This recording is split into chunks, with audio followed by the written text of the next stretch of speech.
Ka ndruar jetë fëmija 2 vjeçar që u godit me plumb mbrëmjen e vitit 3. Ministria e Punës Brendshme publikoi sot të dhëna për incidentin.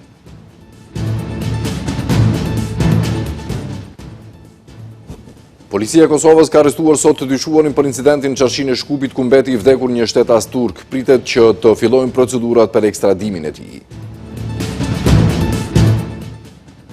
Një shtetas i Maqedonisë së Veriut është në mesin e personave të zhdukur në barin në qendrën e skijimit Crans Montana në Zvicër, ku shpërtheu zjarri gjatë natës së vitit të ri. Me moton "Duam drejtësi", 10 qytetarë protestuan kundër lartësisë së dënimit të Faton Lurit. Ata akuzuan organet për drejtësi selektive.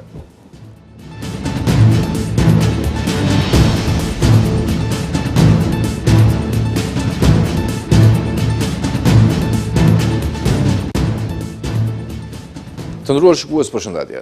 Fëmia 2 vjeçar i cili u soll në klinikën e neurokirurgjisë natën e vitit të ri me një fragment metali të panjohur të ngulur në kokë, vdiq 2 orë pas mesnate. Ky informacion u konfirmua nga Ministria e Punës Brendshme, prej ku thanë se trupi i pajet është dërguar për obduksion. Jeta e fëmijës ishte në rrezik që nga momenti që u pranua dhe u trajtua në klinikën e neurokirurgjisë. Ka ndërruar jetë fëmia 2 vjeçar që ishte i shtrirë në spitalin e shtetit pasi natën e ndrimit të viteve u lëndua rënd në kokë. Sipas informacioneve fillestare, fëmia ishte goditur nga një plumb qorr teksa po shikonte fishek zjarret dhe në momentin e incidentit ndodhej jashtë së bashku me të ëmën nga Ministria e Punëve të Brendshme. Thonë se me urdhër të prokurorit publik, trupi i fëmijës është dërguar në obduksion dhe po merren masa për zbardhjen e plotë të rastit. Zyrtarët policor kanë dalë në vendin e ngjarjes dhe kanë zhvilluar bisedë zyrtare me nënën GD 21, e cila ka sqaruar se më 31 dhjetor 2025, pak para mesnatës, kishte dalë para oborit të shtëpisë në zonën e Gazibabës me fëmijën dhe teksa po shikonin fishek zjarret, kishte dëgjuar një zhurmë, pas së cilës kishte vërejtur gjak nga koka e fëmijës. Në stacionin policor është zhvilluar bisedë zyrtare edhe me baban e fëmijës, MA, 26 vjeç. Në orën 1:58 të datës 2 janar 2026. Fëmia ka ndërruar jetë, ndërsa mjeku ka konstatuar vdekjen.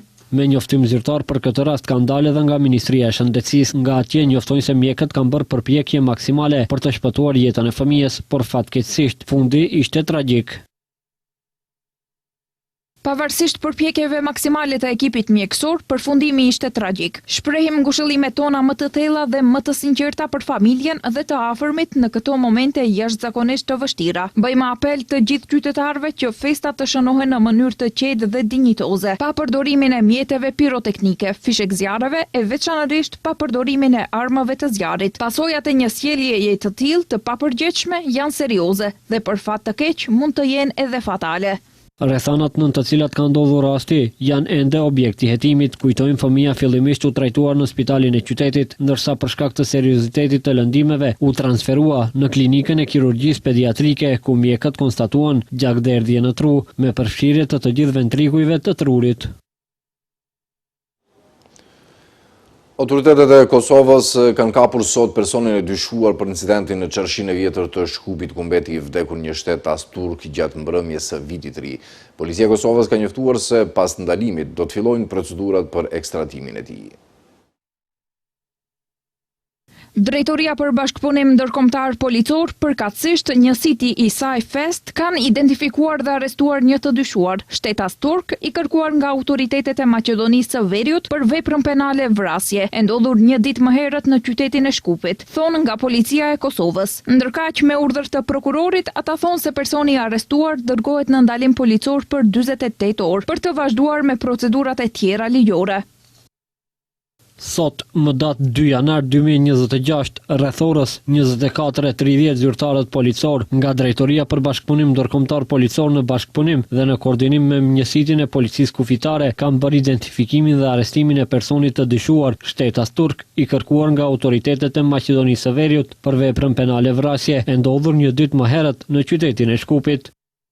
Kujtojmë se një 23 vjeçar shtetas turk ka humbur jetën dhe një tjetër është lënduar rënd në qarshinë e Shkupit gjatë mbrëmjes së vitit të ri. Duke njoftuar mbi rastin në fjalë, ministri i punëve të brendshme Pançe Toshkovski dje tha se personat janë therrur me thikë dhe se në ngjarje janë përfshirë numër më i madh i njerëzve dhe tha se për këtë vepër ka edhe të dyshuar i cili ndodheshte në Arati. Prokuroria Themelore Publike e Manastirit ka ngritur akt akuzë ndaj 8 personave fizik dhe një person juridik për keqpërdorim në prokurime publike në kombinatin e minierave energjetike Manastir. Të akuzuarit kanë manipuluar kushtet e tenderit për të favorizuar një kompani të vetme, e cila fitoi kontratë në vlerë 90 milion denar pa të vëshë. Prokuroria kërkon konfiskimin e rreth 1.7 milion eurove, ndërsa janë sekuestruar mjete financiare dhe arë në Serbi dhe Maqedoninë e Veriut. Prokuroria Themelore Publike e Manastirit ngriti akuza kundër 8 personave fizik dhe një person juridik për keqpërdorime në lidhje me procedurat e prokurimit publik në kombinatin e minierave energjetike Manastir. Gjatë vitit 2023, 5 nga të pandehurit si zyrtar, drejtor dhe menaxher të degëve të kombinatit të minierave Manastir përfshirë drejtorin e uzinës, krye një vepër penale të vazhdueshme, shpërdorim i pozitës dhe autoritetit zyrtar. Me qëllim të përfitimit të paligjshëm pasuror për një person tjetër, të akuzuarit shpallën dhe zhvilluan një procedurë prokurimi publik për zhvendosjen e termocentraleve nga miniera Oslome në minierat KME Manastir, me qëllim krijimin e një sistemi të ri transporti për xehroren KME, megjithse e dinin se një sistem i tillë transporti ishte në kundërshtim me projektin bazë dhe i papërshtatshëm për procesin teknologjik të nxjerrjes së djerinës, qymyrit dhe djerinës së shtresave të ndërmjetshme, si dhe për transportin e qymyrit në miniera e KME-s. Nga prokuroria shtojnë se të akuzuarit e quan bordin e drejtorëve të ndryshonte planin vjetor dhe të mundsonte zbatimin e prokurimit publik dhe ata i egzageruan kërkesat minimale për pjesëmarrje në tender, duke favorizuar vetëm një person juridik. Kështu ata i mundsuan kompanisë së paditur të paraqitej si ofertuesi i vetëm dhe të fitonte tenderin me vlerë prej 90 milion denar pa të vëshë. I akuzuari i parë, pronari i kompanisë, 2 punonjës dhe personi juridik akuzohen për veprën penale keqpërdorimi procedurës së thirrjes publike ose partneritetit publik-privat.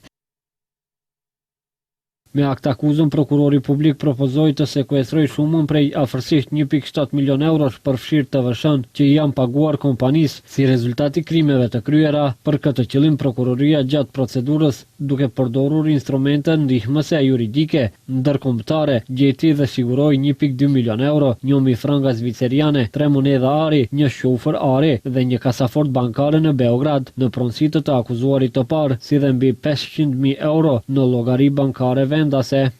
Sipas dëshmive të prokurorisë, i akuzuari zotron 2 kompani në Serbi, prej të cilave njëra është themeluar në fund të vitit 2024, si dhe se sipas analizës së lëvizjes së mjeteve financiare, ekziston një tendencë e qartë që ai të transferoj parat që ka në dispozicion drejt këtyre kompanive.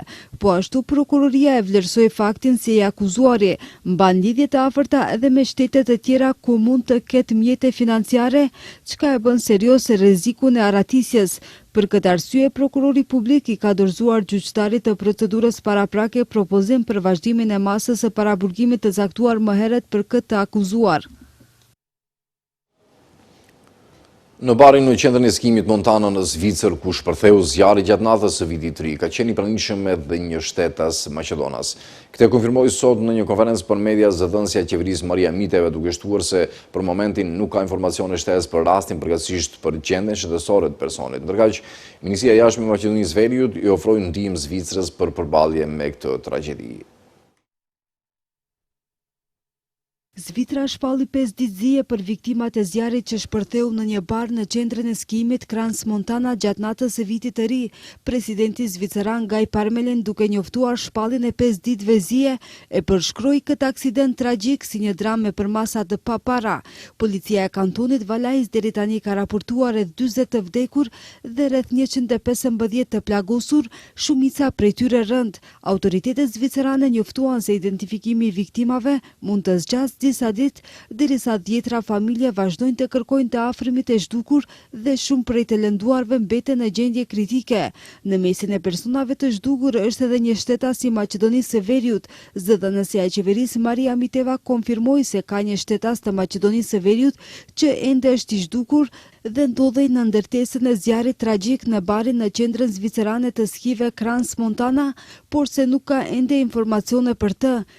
Последните информации кои што ги добив од Njoftimin e fundit që mora nga institucionet kompetente është se ka një person me shtetësi nga Republika e Maqedonisë së Veriut. Jemi në kontakt me autoritetet dhe policinë kantonale dhe do ta informojmë opinionin sapo të marrim më shumë detaje. Presim më shumë të dhëna. Bëhet fjalë për një person. I riu i zhdukur Steven Ivanovski, familja e të cilit njoftoi dje se ai ishte në një festë në Crans-Montana në barin ku shpërtheu zjarri, ende nuk është gjetur. Mediat zvicerane raportuan se shumica e të pranishmëve kanë qenë të moshës 15 deri në 20 vjeç, ndër viktimat ka persona të kombësive të ndryshme, të cilët sipas zyrtarëve do të kërkojnë javë të tëra për tu identifikuar. Sipas ministrit të punëve të jashtme të Italisë Antonio Tajani, numri i viktimave vlerësohet në 47.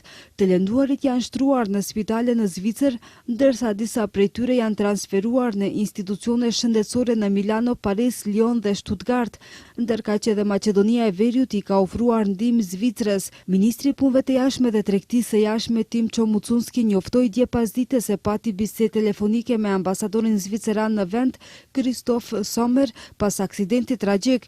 Në bisedën me të, Mucunski tha ambasadorit se vendi është në dispozicion të Zvicrës në përballimin e kësaj tragjedie. Sot në Çajiru zhvillua një protestë paqësore me moton "Duam drejtësi", kundër asaj që protestuesit e quajnë drejtësi selektive. Qytetarët marshuan nga parku i Çajirit deri para gjykatës duke kërkuar drejtësi të barabartë për Faton Lurin, 25 vjeçarin i dënuar me 11 vjet burg për një aksident fatal. Sipas tyre, është i tepruar, krahasuar me rastet ngjashme dhe apeluan për një gjykim të drejtë pa ndikim jashtëzakonisht emocional. Në mbrohoritjen "Duam drejtësi", sot në Çajiru ngrit zëri i revoltës kundër asaj që protestuesit e quajnë drejtësi selektive.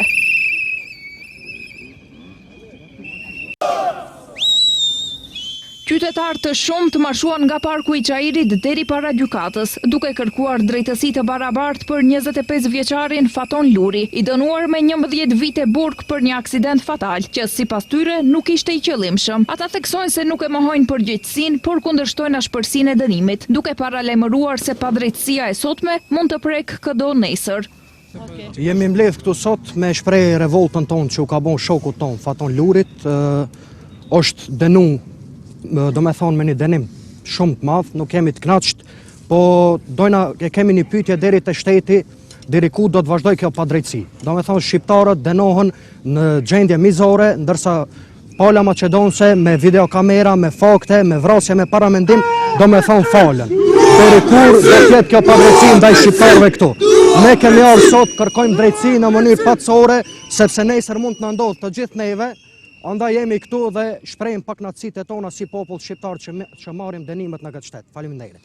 Ndërkaq babai i tij Abaz Luri thotë se Fatonin e kanë dënuar sikur të ishte vrasës, ndonëse aksidenti ka ndodhur pa dashje. Ndaj padrejtësisë që i ka ndodhur Fatonit me një ngjarje që e ka bën pa dashje, Fatoni a dënuar sikur me kanë vrasës. Fatoni nuk ka vrasës. Fatoni ka qëllu rastësisht në vend gabum, moment gabum, edhe me u dënue me atë dënim. Kjo është një pabesi se kjo zbesoj që ka ndodhë deri tash në vendin tonë, pas në botë nuk ndodhën kësej dënime që atë shtranda. Edhe une të shfrytëzoj rastin që shpreh ngushëllime familjarëve të njerit, kemi tentu në disa mënyra me kontaktu me ato, po s'na kanë pranue, edhe apeloj të prokuroria, të gjykatësi, që këto gjykimet mos mban me mlef, ose me dëshirën e tjetër kuj, po në gjykon sipas asaj që e meritojnë. Shoku i Fatonit, i cili ishte në vend ngjarje, thot se aksidenti ka ndodhur pa dashje dhe kanë qenë duke vozitur me shpejtësi 25 km/h, ndërsa momentin që ka ndodhur aksidenti, ai thot se Fatoni i ka dhënë ndihmën e shpejtë të ndjerit. Ai kërkon drejtësi duke theksuar se dënimi prej 11 vitesh burg është shumë i madh dhe se raste të njëjta, madje me paramendim dhe fakte, nuk janë gjykuar në këtë mënyrë të ashpër, por kanë marrë dënime prej 4 vitesh burg. Momenti që bënëm aksident ishte tragjik. Nes kena pot me dëshirë me bë aksident. Po na ndodhi, normali na konë 25-30 në orë. Dhe Fatoni masi u zdrum i dha ndihmë të njerit. Masi erdhi policia. Fatoni i tha policisë që ta thirrë ambulancën e shpejt, sa më shpejt, e keni dorë la Fatoni njerin, të dha ndihmën. Policia i tha Fatoni shloje. Edhe shloje janë nisë masi popullata aty që ishin përreth, u mblodhën. Dhe nëse në rikas, Fatoni mas një momenti të u largu për ati. Për një ditë, mas disa ditë ka shkue në polici dhe u ka dërzue. Dhe kjo shka 11 vjetë, dënimi është shumë i madhë. Në marë si bëban se shkavi që Macedonësi, u dënu me 4 vjetë burg. Dhe na dënimi drejtësi. Aje ka bo me qëllim. Nësë s'kina bo me qëllim. Pa dashje. Dhe nuk kemi i prevenit. Suat Murtezani apelon deri tek organet kompetente që të tërhiqet ky gjykim dhe të bëhet një gjykim i drejtë pa ndikim. Shumë normal është ajo, shumë normal. Ajo është, domethënë, në Fatonin e kanë dënuar familjarët e të njerit, nuk e ka dënuar shteti ose gjykata ose e kanë dënuar çish kanë desh familjarë. I kemi thirr familjarët mu taku, i kom thirr në telefon, na kanë lemruar polici se pisa kanë uvat na i na konsultacion me vllavin, na i kemi thirrën për me vëllon ngushëllime. Kjo ndodh ti mu se kjo faktikisht do dënuar për çish kanë desh familjarë, jo çish ka desh shteti.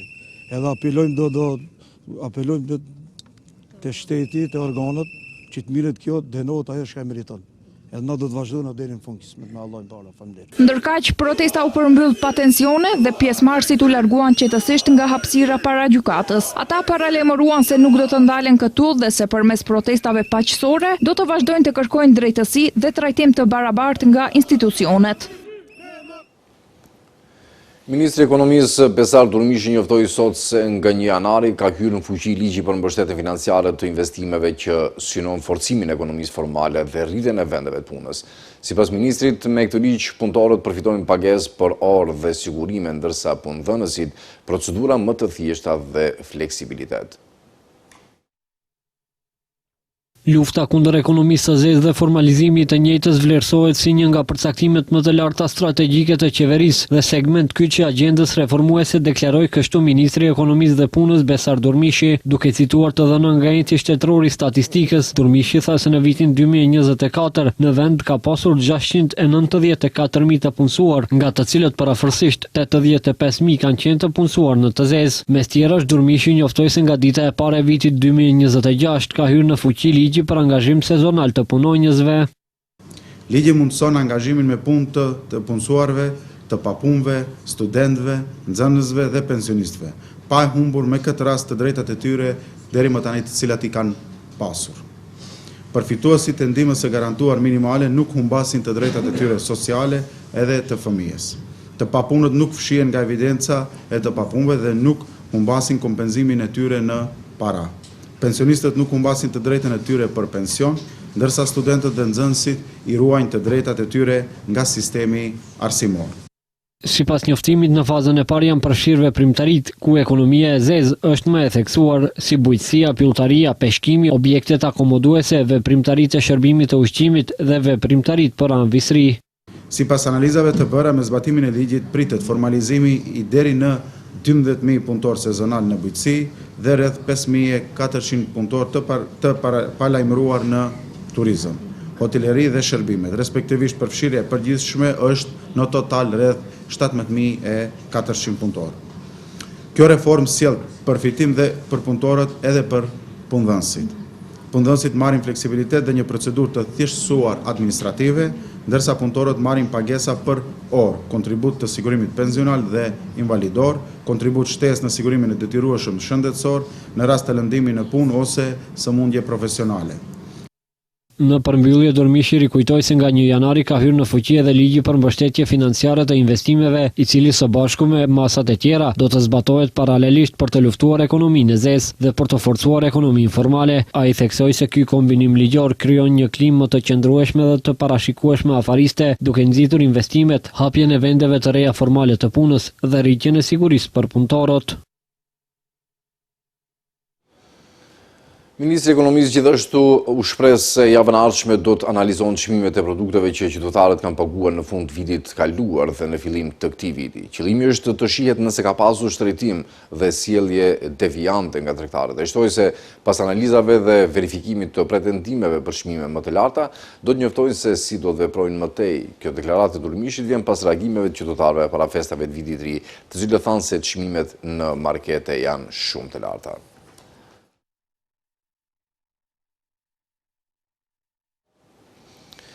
Në kuadër të fushatës zgjedhore, kandidati i Aleancës Kombëtare për Integrim për komunën e Vrapçishtit, Isen Shabani, ka zyrtarizuar në fakt koalicionin me Partinë Demokratike Turke, duke cilësuar atë si vazhdim të bashkëpunimit të suksesshëm dhe garanci për mbështetje zgjedhore. Ndërkohë, kandidati i pavarur Zulhajrat Demiri, mbështetur nga Vleni dhe Zjadin Sela, po zhvillon aktivitete intensive elektorale duke theksuar mbështetjen e qytetarëve. Sa më shumë afrohet data e zgjedhjeve, aq më shumë rritet intensiteti i kandidatëve që marrin pjesë në zgjedhjet lokale të përsëritura në Vrapçisht, Gostivar dhe Mavrovë-Rostushe, Qendër-Zhup. Në vigjilje të kësaj, kandidati i Aleancës Kombëtare për Integrim për komunën e Vrapçishtit, Isen Shabani, ka zyrtarizuar koalicionimin me Partinë Demokratike Turke. Sipas Shabanit, ky hap përfaqëson vazhdimsinë e një bashkëpunimi të suksesshëm. Marrëveshja konfirmon se uniteti dhe vizioni i përbashkët janë çelësi i zhvillimit dhe përparimit. Marrëveshja është garanci e mbështetjes në zgjedhjet e 11 janarit dhe një angazhim i përbashkët për të vazhduar punën në të mirë të qytetarëve. Ndërkaq në rrjetet sociale, aktivitetet e tij ka plasuar edhe Zulhajrat Demiri, kandidati i pavarur por i mbështetur nga Vlen dhe Zjadin Sela. Në përshkrimin e tij, Demiri ka thënë se nuk ka kush që i del përpara vullnetit të popullit. Një ditë përplot me aktivitete dhe me entuziazëm për fitore. Nuk ka kush që i del përpara vullnetit të popullit në përcaktimin drejt fitores. Kujtojmë, zgjedhjet në Vrapçisht janë të përsëritura dhe me 11 janar do të votohet për shkak se në zgjedhjet e rregullta të tetorit në këtë komunë nuk u arrit censusi i votave të nevojshme dhe zgjedhjet u shpallën të pavlefshme. Për të njëjtën arsye, zgjedhjet përsëriten edhe në Gostivar, Qendër-Zhup dhe Mavrovë-Rostush. Po mbyllim këtu këtë edicion të lajmeve, të nderuar shikues, për të takuar sërish në orat 18:55. Mirëmbëjtje deri atëherë.